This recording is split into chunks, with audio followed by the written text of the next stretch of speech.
had a meeting with this new client.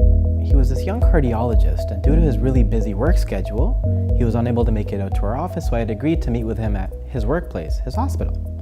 So I remember showing up to the food court at his hospital at the time that we had discussed, and I waited 5, 10, 15 minutes, and there was no sign of this doctor. Coming up to that 30-minute mark, I was just getting ready to pack up and leave when suddenly this doctor came racing in. He was sweating and he was apologizing profusely, saying, "I'm sorry, I got stuck in surgery."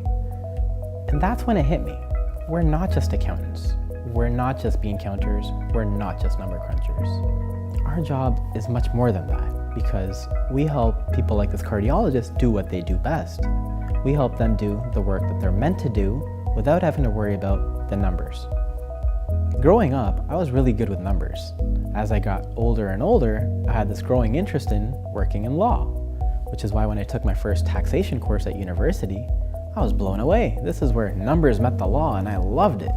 Shortly after that, I pursued a master's in taxation from the University of Waterloo. I got a job with one of the Big Four and began my career.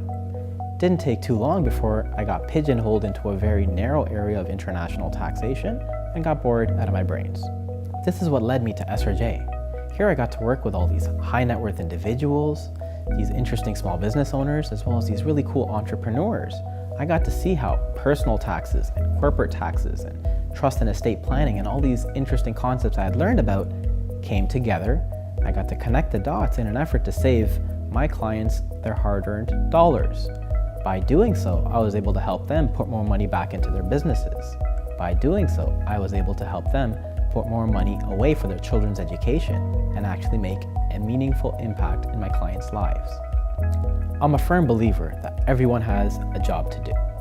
That cardiologist had a job to do. The entrepreneur has a job to do. The small business owner has a job to do. And my job is to help these people with their accounting and their taxes so that they can do what they do best.